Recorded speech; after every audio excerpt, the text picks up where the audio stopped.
I'm Michael David McGuire. The show is Profiles. We're here in the studio in New York with Jonathan Bailor. Jonathan, welcome. Thank you. You know, there are so many diet and exercise books out there, most of which, no offense to anybody, tend to be a little on the scammy side. And when I first heard about you and your concept, I must say I thought, well, you know, here's another one of them.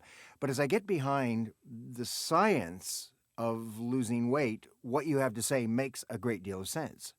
It's actually not my concept. We've been working with researchers at Harvard and UCLA and the Johns Hopkins Hospital for over the past decade. Right. And that's really where eat more, exercise less, smarter came from. Not from me, but from the most brilliant minds in the industry. Well, and your ability to pull all of this stuff together, which is so logical when you get your mind wrapped around this new way of doing it. I mean, your interest in health and fitness, I mean, is this recent or is this a long-term process for you? Well, 10 years ago, when this project started, I was actually a trainer. A trainer at a gym, yes, right? Yes, a personal trainer, exactly. So what were your views on diet then? Very, very traditional, eat less, exercise more, sort of schooled in that thinking, and really became disillusioned with the traditional approach. When you say disillusioned, what do you mean by disillusioned? Well, disillusioned with obviously the more we exercise and the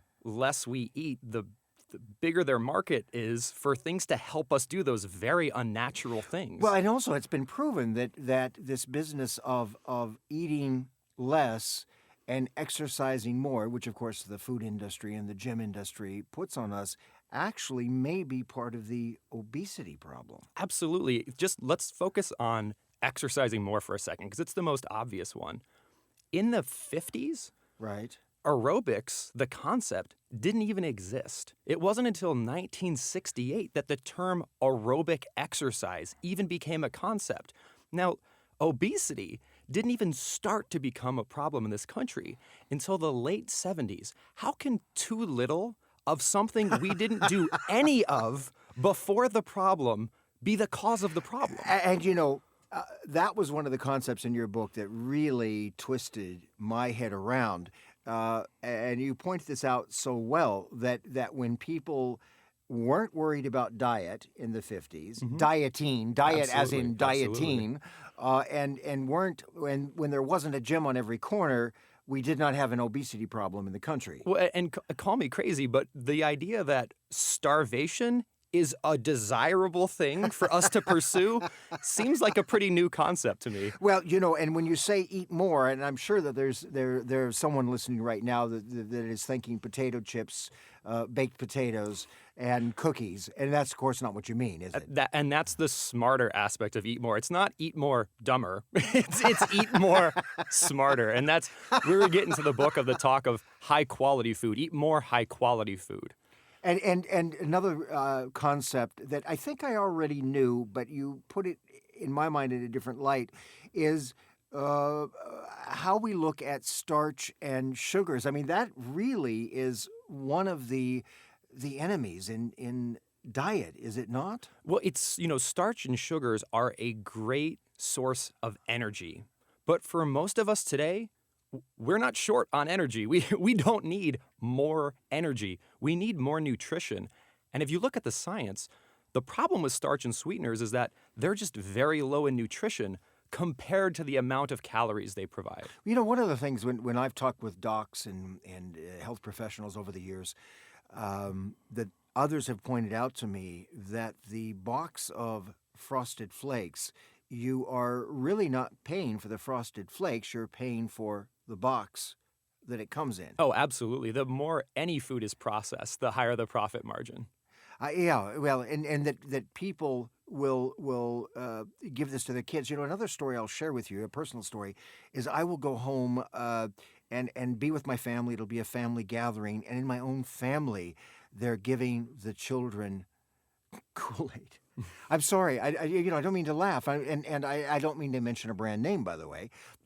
They're giving these little children flavored water with sugar.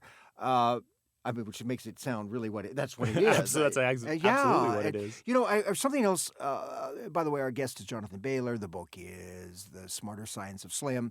And he says, I believe this, eat more, exercise less, but be smarter about it.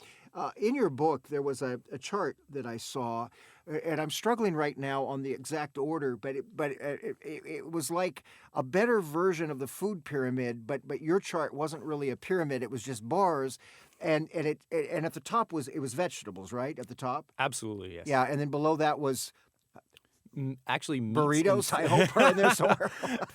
Yeah, well, it's not a pyramid scheme like the thing we're actually pitched by the. It's so bogus. Absolutely. You know, we need 11 servings of starch and 5 servings of vegetables.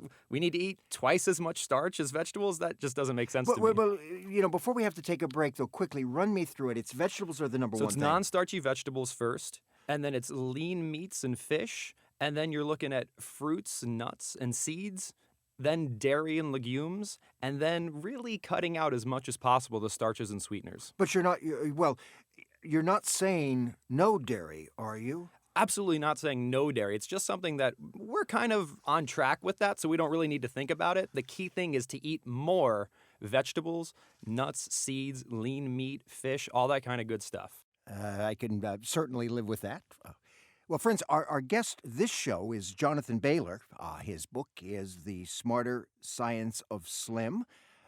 Eat more, believe it or not, exercise less, smarter. After this break, I want to get into something that I read in Jonathan Bailor's new book about the clogged sink analogy. You're going to love this. I'm Michael David McGuire here at the studio in New York, back after these messages.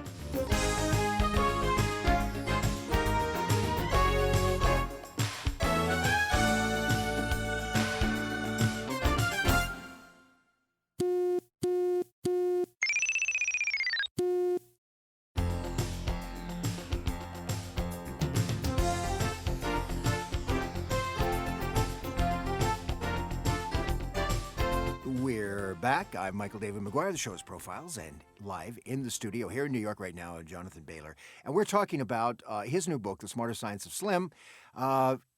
Eat more, exercise less, smarter. Jonathan, welcome back. Thank you. What were you like as a little kid?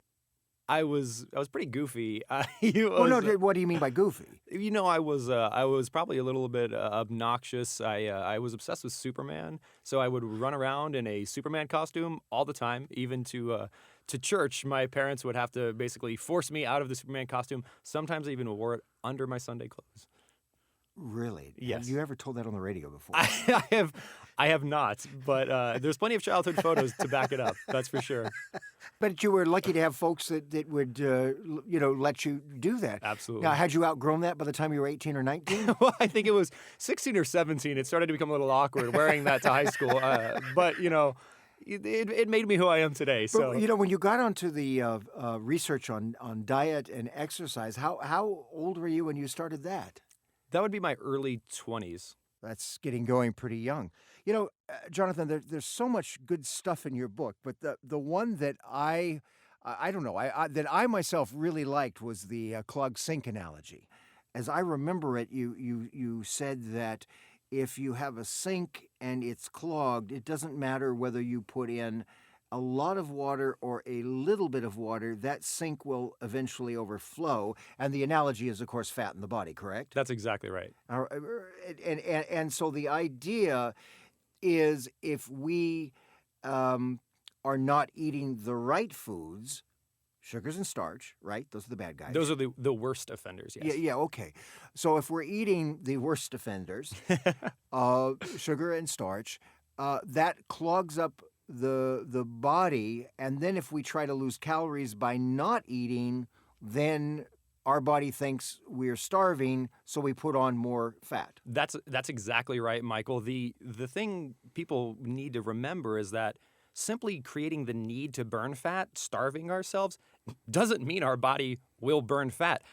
I need to regrow some hair that I've lost over the past 10 years, but my body doesn't have the ability to regrow that hair, so no hair growth for me. If our body has the quote-unquote need to burn fat because we're starving, but it's lost the ability, no fat loss for us. Wait, what motivates you? I mean, you're so full of energy. I mean, that's not... It's all that high-quality food. No, I mean, listen, for Jonathan Bailor, it sounds like I'm plugging the book, and that's not necessarily the purpose here. I guess if we sold books, that would be fine. I would be fine with me. You seem to have a real passion for sharing this information with other people. Well, Mike, I've been in the trenches of the traditional mindset of starve yourself and spend your life in the gym. And I've done that for years and years and years. And then when I actually started to geek out and read the science and talk to the actual experts, the people without marketing budgets and PR departments at researchers doing the actual research, what we've been told and what the science has proven are completely different things. So yes, it actually gets to my core when, parents are told, oh, feed your children this, it's healthy for them. And it's not at all. Well, by this, let's name it. We're talking about prepackaged pasta. We're talking about Frosted Flakes. We're talking about high starch, high sugar. Absolutely. Foods. Well, and they're low in fat, and who cares? Like if nuts and seeds are high in fat, but they're also high in nutrients and fiber. And then we hear, but the Frosted Flakes are high in fiber. Well, not compared to vegetables. Vegetables on average have 7.7 times more fiber per gram than even whole grains, the best grains out there.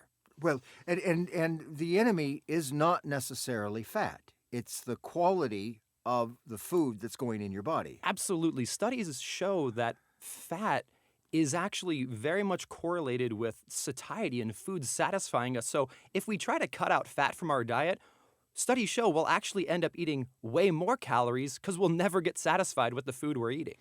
Something else I picked up from your book and from talking to you in person is that there is research now that seems to indicate that ancient humans before the agricultural revolution were actually taller, healthier than we are today. Absolutely. It's very fascinating, in fact, because researchers, believe it or not, less than 0.1% of the world's population are still these hunter-gatherer type people, and they are free from all of the diseases plaguing us today. Heart disease, cardiovascular disease, those kinds of things. Even these individuals living into their 60s and 70s, they're still free from all these diseases of civilization. And the debut of civilization revolved around the introduction of starch and sweeteners into our diet.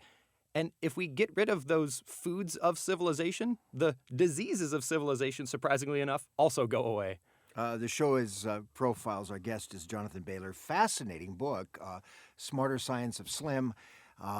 Eat more, exercise less, smarter. Something else I picked up from you was the concept of practical and permanent. Explain that to the folks listening as it relates to our diet. Well, think about it, Mike, like you're driving in a car and you press the accelerator pedal to go 60 miles an hour. Right? You got the simple analogy in our minds. If we take our foot off the pedal, well, we're just going to slow back down, right? Any type of diet or exercise program we go on, we've got to be able to do forever, or we're just going to revert back to our original state. No one can starve themselves forever, and no one can spend hours in the gym forever. So why in the heck are we told to do those things? And with your plan, your book, the process that you lay out is a lifestyle change that will have a permanent effect. 30 seconds to go. Spell out a quick meal plan for those listening. Take what you eat today, just double up on your main course, double up, triple up on your veggies, and cut out the stuff. Fool yourself into being too full for the rolls and too full for dessert by eating so much of the main course, the real good stuff, and you'll be good to go. And that's not the government pyramid scheme. We're talking about more vegetables, more fish, more protein, berries. Just more good stuff, and Mike. Burritos. Absolutely. Yeah. Not the cost-cutting rolls and rice and all that kind of cheap stuff. Just the good stuff. Focus on the good. Final thought for anybody? Final thought for everyone. It's about quality. It's not about quantity. Jonathan Bailor, the book is The Smarter Science of Slim. Eat more, exercise less, smarter. Jonathan, thanks for being here in New York. Absolutely a pleasure, Mike. I'm Michael David McGuire. If you know someone who would be a great guest with us here at the studio in New York, call our network office in Los Angeles. That number is 323-656-3000. Have a great day and see you next time.